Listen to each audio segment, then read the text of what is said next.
Donc, sans trop tarder, on va commencer avec Annie Desjardins. Donc, je vous présente Annie qui détient un baccalauréat SR en information communication ainsi qu'une maîtrise en communication à l'Université d'Ottawa.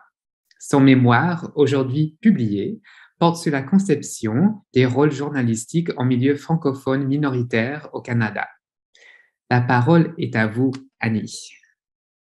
Merci. Tout le monde m'entend? Donc, merci d'être là. Je vous parle aujourd'hui du projet que fait du projet que fait l'objet de ma thèse de maîtrise qui porte sur la conception des rôles journalistiques en milieu minoritaire francophone et plus particulièrement dans le cas des Jeux de la francophonie Moncton et Dieppe 2021. Alors, les Jeux de la francophonie, c'est un événement d'envergure internationale qui a lieu tous les 4 ans dans un des États membres de l'OIF, donc l'Organisation internationale de la francophonie. Et si l'édition de Moncton et Dieppe 2021 ne vous sonne pas de cloche, c'est normal. L'événement n'a pas eu lieu. Alors, pour comprendre, il va juste falloir reculer un peu dans le temps. C'est que le 7 avril 2016, le Conseil permanent de la francophonie retient la candidature du Nouveau-Brunswick et c'est avec un budget de 17,5 millions de dollars que les préparatifs commencent pour accueillir ces milliers de jeunes en 2021. 2 ans plus tard, le 7 décembre 2018, Radio-Canada annonce que les Jeux coûteraient 8 fois plus cher que prévu, faisant monter la facture à 130 millions de dollars. Et ça bien, c'est un bond qui est pas négligeable, qui est bien important et qui a fait beaucoup réagir au sein de la communauté et de la communauté médiatique également. Il y a eu une couverture importante à ce niveau-là. Et ce bouillonnement d'intérêt, en fait, en quelque sorte, que 1 mois plus tard, le gouvernement annonce que l'annulation des Jeux de la francophonie aurait lieu. Alors, on n'accueille plus les Jeux dans la province. Et c'est sûr que ça aurait été vraiment intéressant d'étudier ça sur le plan diplomatique ou politique, mais nous, ce qui nous a intéressé, c'est en fait qu'après l'annonce de cette explosion des coûts, 130 millions de dollars, le travail des journalistes a vraiment été critiqué par les organisateurs des Jeux. Ils ont trouvé que les organisateurs avaient contribué à l'annulation de l'événement et qui n'avaient pas été des alliés. Et ça, c'est le point de départ de notre recherche. On s'est demandé, quelles attentes avons-nous envers les journalistes en milieu minoritaire? Alors, ultimement, ce qu'on a essayé de voir, c'est de comprendre en quoi ou dans quelle mesure il y a un écart entre les attentes des organisateurs quant au rôle des journalistes et le rôle que se sont donnés les journalistes eux-mêmes affectés au dossier. Est-ce qu'ils sont sur la même page? Est-ce qu'on voit le rôle des journalistes de la même façon? C'est ce qu'on a voulu voir. Est-ce que le rôle des journalistes, c'est, tel que la responsabilité sociale le propose, d'informer, de critiquer et de stimuler les débats publics? Ou est-ce que c'est plutôt, comme le champ d'études des médias en milieu minoritaire le propose, de défendre les communautés? Peu importe qu'est-ce que la réponse, il y a certainement ce déchirement entre ces deux rôles, de défendre et d'informer.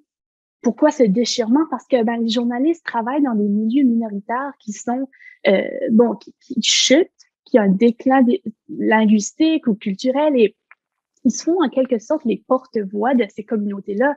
Et c'est vraiment dur pour eux ensuite de résister aux tentations de l'activisme et participer au succès de l'événement, les événements dans la communauté. Alors, il y a tout un déchirement qui se passe à ce niveau-là. Mais quand on a demandé à 6 organisateurs des Jeux et 6 journalistes, ça a été nos intervenants pour ma thèse, de nous parler des attentes qu'ils avaient envers le rôle des journalistes, il y a des données qui sont sorties qui étaient bien intéressantes, notamment que la promotion comme fonction journalistique était encore dans l'équation. On s'attend à ce que les journalistes fassent preuve d'une sensibilité à l'égard de certains dossiers de la communauté. Ça, c'est pas nouveau. Ça a été documenté dans les 20 dernières années assez rigoureusement. Mais ce qui est nouveau, c'est ces fortes convictions-là des journalistes et de leur communauté en ce qui a trait à la limite à ne pas franchir dans cette collaboration-là. Alors, ils m'ont dit, chacun à leur façon, oui, il peut y avoir de la promotion. On est même très heureux qu'il y en a des fois. Mais quand il est question d'argent public, du 130 millions de dollars pour les Jeux, ça, là, les journalistes doivent mettre leur chapeau de chien de garde de la démocratie et laisser tomber un peu la collaboration.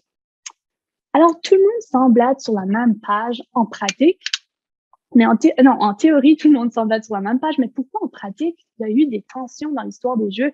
Pourquoi est-ce qu'il y a eu des insatisfactions? Et le nœud du problème, mesdames et messieurs, le sensationnalisme. En fait, les organisateurs ont jugé que les journalistes avaient priorisé une trame narrative injuste, mettant beaucoup trop de l'avance de chiffres, 130 millions, alors que c'était un scénario possible. Oui, mais un scénario parmi plusieurs autres. Le prix n'était pas encore coulé dans le béton et les organisateurs ont trouvé que les journalistes n'avaient pas fait preuve de nuance. Intéressant. Pourquoi n'aurait-il pas fait preuve de nuance? Ben, l'économie politique du travail journalistique pourrait être une piste. C'est pas nouveau. Les médias font face à des problèmes financiers quand même importants, accentués en milieu minoritaire et surtout accentués dans ce contexte de mutation numérique. Il y a de la concurrence, il y a une surenchère d'informations. Alors, comment survivre financièrement? C'est en transformant ces pratiques. Plus de lecteurs, c'est plus de revenus et comment avoir plus de revenus? C'est en assurant une couverture accrocheuse et divertissante. Et le 130 millions de dollars, on va se le dire, c'est un chiffre qui attire l'œil qui. Donc, c'est une théorie qui est bien intéressante.